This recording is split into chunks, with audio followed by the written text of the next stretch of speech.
जिसमें जाए बगैर वहाँ का वीज़ा लिए बगैर लगेगा। और वीज़ा जब आपने अप्लाई करना है तो ये जो ई रेजिडेंसी है ये भी आपको इतनी सारी सपोर्ट करेगी और एस्टोनिया का वीज़ा कैसे ले सकते हैं। एस्टोनिया एक इजी कंट्री है। फिल करना है तो आपको कौन से वो डॉक्यूमेंट्स रिक्वायर्ड है। आपको सबसे पहले क्या करना है, अप्लाई करना चाहते हैं इकोनॉमिक पॉइंट ऑफ व्यू से, मर्चेंट के पॉइंट ऑफ व्यू से आप उसकी कंट्रीज में कुछ एडिशनल चीज़ें ऐड करना चाहते हैं तो यूरो एग्जैक्टली 120 यूरो जो है ना उनकी टोटल कॉस्ट आई थी। वीडियो में मैं आप लोगों को बताने जा रहा हूँ एक ऐसा कंट्री जिसमें जाए बगैर, वहाँ का वीज़ा लिए बगैर, वहाँ पे पहुँचे बगैर, वहाँ पे रहे बगैर आपको वहाँ की ई रेजिडेंसी मिल जाती है। बात तो सुनने में बड़ी खूबसूरत और बड़ी मज़े की लग रही है, इंटरेस्टिंग भी है कि वहाँ पे जाना भी नहीं और वहाँ की ई रेजिडेंसी भी मिल जाती है। और उससे भी ज़्यादा इंटरेस्टिंग बात यह है कि उस कंट्री के लिए आपको कोई बैंक स्टेटमेंट की ज़रूरत नहीं है। इस कंट्री के लिए आपको किसी भी ऐसे डॉक्यूमेंट की ज़रूरत नहीं है जिसको आप ये कह सकते हैं कि प्रिपेयर करने के लिए आपको टाइम लगेगा। और वीज़ा जब आपने अप्लाई करना है तो ये जो ई रेजिडेंसी है ये भी आपको इतनी सारी सपोर्ट करेगी, इतनी सारी हेल्प आउट करेगी आपको वहाँ का वीज़ा लेने में और जाके वहाँ पे रहने में। यहाँ पे मैं एक बात क्लियर कर देता हूँ कि वहाँ पे आपने रहना नहीं है, वहाँ पे रहे बगैर, वहाँ का वीज़ा लिए बगैर आपको ई रेजिडेंसी मिल जाएगी। और ये कंट्री है यूरोप का जिसका नाम है एस्टोनिया। तो एस्टोनिया एक ऐसा कंट्री है जहाँ पे आपने जाके रहना भी नहीं और फिर भी आपको उसकी ई रेजिडेंसी मिल जाएगी। ई रेजिडेंसी है क्या, ये कैसे मिलेगी, इसकी रिक्वायरमेंट क्या है, इसकी फ़ी कितनी है, टोटल कॉस्ट कितनी आएगी, इस कंप्लीट टॉपिक के ऊपर डिस्कशन करेंगे। आप लोग मेरे साथ स्टे इन टच रहिएगा। जो लोग भी चैनल पे नए हैं मेरी आपसे रिक्वेस्ट है काइंडली चैनल को लाइक कर दीजिएगा, वीडियो को लाइक कर दें, चैनल को सब्सक्राइब कर दें। और जो लोग भी मेरे चैनल को फर्स्ट टाइम देख रहे हैं और उनको अगर वो मुझसे कांटेक्ट करना चाहते हैं तो मैं उनको तरीकाकार बता देता हूं कि काइंडली मेरी इंस्टाग्राम आईडी आ रही है, आप मेरे इंस्टाग्राम अकाउंट को फॉलो कीजिएगा, मुझे गेट बैक कीजिएगा, एक मैसेज सेंड कीजिएगा, I will be get back to you with positive and proper response. और मेरी टिकटॉक आईडी भी आ रही है, आप उसको भी फॉलो कर सकते हैं, वहाँ पर भी आप मुझसे कॉन्टैक्ट कर सकते हैं। अब मैं आपको बताता हूँ सबसे पहले कि ई रेजिडेंसी है क्या। एस्टोनिया कंट्री है, मैंने पहले भी एस्टोनिया के ऊपर वीडियोज़ बनाई हुई हैं कि एस्टोनिया में जो लोग जाना चाहते हैं वो कैसे जा सकते हैं और एस्टोनिया का वीज़ा कैसे ले सकते हैं। एस्टोनिया एक इजी कंट्री है।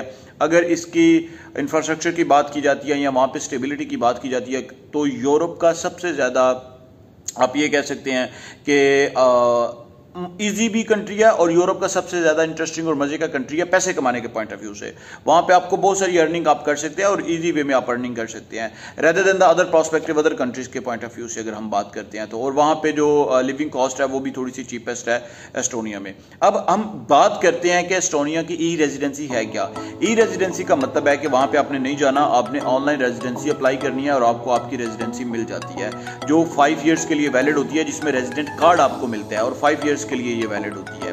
अब ये जो रेजिडेंसी है ये जो 5 ईयर्स के लिए वैलिड होती है, इसको अप्लाई करने का तरीकाकार क्या है। हार्डली 30 to 40 मिनट्स लेती है ये ऑनलाइन एप्लीकेशन। आपने ऑनलाइन अप्लाई करना है एस्टोनिया इमिग्रेशन की वेबसाइट्स पे जाके। आपने जो एस्टोनिया कंट्री की जो इमिग्रेशन की वेबसाइट है उसके ऊपर जाके आप इस पे अप्लाई करेंगे 30 मिनट्स में या 30 to 40 मिनट्स की ब्रैकेट में, मैक्सिमम 45 मिनट्स में आप इस एप्लीकेशन को फुलफिल कर लेते हैं। इस एप्लीकेशन को आप जो है ना वो फॉर्म को फिल कर देते हैं, आप इसको सबमिट कर देते हैं। अब जब एप्लीकेशन को फिल करना है तो आपको कौन से वो डॉक्यूमेंट्स रिक्वायर्ड है। आपको सबसे पहले क्या करना है, आपको टोटल 4 डॉक्यूमेंट्स रिक्वायर्ड है, लेकिन करना क्या है। सबसे पहले आपने अपनी सीवी बनानी है। सीवी किस फॉर्मेट में होनी चाहिए, यूरो फॉर्मेट में। अब यूरो फॉर्मेट क्या है और सीवी का यूरो फॉर्मेट आपको कैसे पता चलेगा। आपने एक सिंपल सा काम करना है, गूगल के ऊपर जाके लिखना है कि यूरो फॉर्मेट, और सीवी प्रिपरेशन के लिए सीवी यूरो फॉर्मेट आप लिख लें। इजी सा वे आपको मैं बता रहा हूँ, बिल्कुल आसान सा। जिन लोगों को नहीं पता वो भी इसको अडॉप्ट कर सकते हैं, वो भी इसको फॉलो कर सकते हैं और इसके अकॉर्डिंग वो इस चीज़ को प्रिपेयर कर सकते हैं। आपने यूरो फॉर्मेट में अपनी सीवी प्रिपेयर कर ली, फिर आपने एक कवर लेटर लिखना है। देखें, आप जब जॉब के लिए अप्लाई करते हैं तो जॉब का कवर लेटर होता है, जिस जॉब के लिए अप्लाई करते हैं उस जॉब का कवर लेटर होता है। तो यहां पे जो आपने कवर लेटर लिखना है वो लिखना है बिजनेस प्रोस्पेक्टिव से कि आप ई रेजिडेंसी क्यों लेना चाहते हैं, आपने कौन सी ऐसा बिजनेस है वहां पे जो जाके आपने करना है, या आप कौन सी एक्टिविटीज वहां पे जाके कर सकते हैं, या कौन सा ऐसा काम है जो आप वहां पे जाके करेंगे जिससे आप एस्टोनिया की कंट्री में इकोनॉमिकल एक जो है ना वो अपनी वैल्यूज ऐड अप करते चाहते हैं, यहाँ पे एक इकोनॉमिकल रोल प्ले करना चाहते हैं, इकोनॉमिक पॉइंट ऑफ व्यू से, मर्चेंट के पॉइंट ऑफ व्यू से आप उसकी कंट्रीज में कुछ एडिशनल चीज़ें ऐड करना चाहते हैं, तो जिसकी वजह से आपको ई रेजिडेंसी का एक वो गेटवे आपके लिए ओपन हो जाएगा और आपको मिल जाएगी। तो आपने अपने माइंड में जो चीज़ रखनी है वो रखनी है कि बिजनेस को आपने एक कवर लेटर प्रिपेयर करना है। जब आप उस कवर लेटर को प्रिपेयर कर रहे होंगे तो आपने उसी कवर लेटर में एक स्ट्रॉन्ग रीजंस देनी है कि जी मुझे ये बिजनेसेस वहां पे करने के लिए अलाउ किया जाए, या इसका एक प्रॉपर बिजनेस प्लान देना है या फिजिबिलिटी देनी है, वो कवर लेटर में जो आपको मैं बता रहा हूं उसमें आपने लिखना है। नंबर 2 के ऊपर आपका जो डॉक्यूमेंट है वो आ गया कवर लेटर। मैंने काफी डिटेल और एक्सप्लेन के साथ बता दिया, फिर भी कोई आपको उस चीज की समझ नहीं आएगी आप मुझे कमेंट बॉक्स में हाईलाइट कीजिएगा। नंबर 3 के ऊपर आपका पासपोर्ट आ जाता है और नंबर 4 के ऊपर आपकी पिक्चर आ जाती है। यही 4 डॉक्यूमेंट्स हैं, इनको आपने अपलोड करना है। अब बात की जाती है फ़ी की। इसकी नॉर्मल सी फ़ी है, फ़ी इसकी कितनी है 100 to 120 रियाल यूरो। अब 100 यूरो तो इसकी फ़ी है, 20 रियाल वो आपसे चार्ज करते हैं, 20 to 25 रियाल ही चार्ज करते हैं। जो रिसेंटली मेरे एक दोस्त भी कह सकते हैं, जानने वाले ने भी कह सकते हैं, अप्लाई करके लिया है, वो 20 यूरो एग्जैक्टली 120 यूरो में जो है ना उनकी टोटल कॉस्ट आई थी। तो 100 यूरो जो एक्चुअल फ़ी होती है, 20 यूरो जो है ना वो इसकी जो है वो आप ये कह सकते हैं कि जो डिलीवरी के चार्जेस होते हैं वो होते हैं, या जो रेजिडेंसी किट के चार्जेस होते हैं। अब ये होती क्या, ये एक रेजिडेंसी ई रेजिडेंसी की किट होती है, तो टूल किट होती है जो आपको मिलती है, और इसमें क्या होता है कि इसमें ये आपको एम्बेसी से जाके कलेक्ट करनी पड़ती है।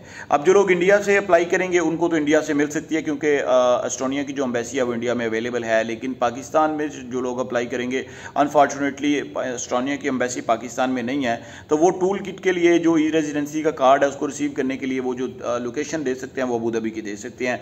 फिर उनको जाना पड़ेगा, बाई हैंड वहाँ से रिसीव करनी पड़ेगी, क्योंकि जब वो वहाँ पे जाकर रिसीव करेंगे तो उनको अपना ओरिजिनल पासपोर्ट वहाँ पे सबमिट करना पड़ता है और अपने बायोमेट्रिक देने पड़ते हैं, तो उसके बाद वो उसको रेजिडेंसी को यूज़ कर सकते हैं। अब यहाँ तक तो मैं आपको प्रोसेस समझा रहा था सारे का सारा कंप्लीट के आपने ई रेजिडेंसी लेनी कैसी है। अब आपको मिल गई, अब आपका बेनिफिट्स इसके आप क्या ले सकते हैं। नंबर 1 के ऊपर आप इसका ये जो बेनिफिट ले सकते हैं वो ये है कि आप वहाँ पे बिजनेस कर रहे हैं, अपने बिजनेस में एक स्मूथ ट्रांजैक्शन करें, अपने बिजनेस की सस्टेनेबिलिटी को और अपने बिजनेस की जो टाइज हैं उसको उस कंट्रीज के साथ शेयर करें, शो करें, तो आप अपना जब वीज़ा अप्लाई करेंगे एस्टोनिया के लिए तो आपको ईजीली मिल जाएगा। यहाँ पे मैं अगेन क्लियर करता हूँ कि ये जो ई रेजिडेंसी है ये वहाँ पे जाए बगैर आपने लेनी है, इट मीन आप वहाँ पे नहीं है उस कंट्री में, फिर भी आपको ई रेजिडेंसी मिली हुई है।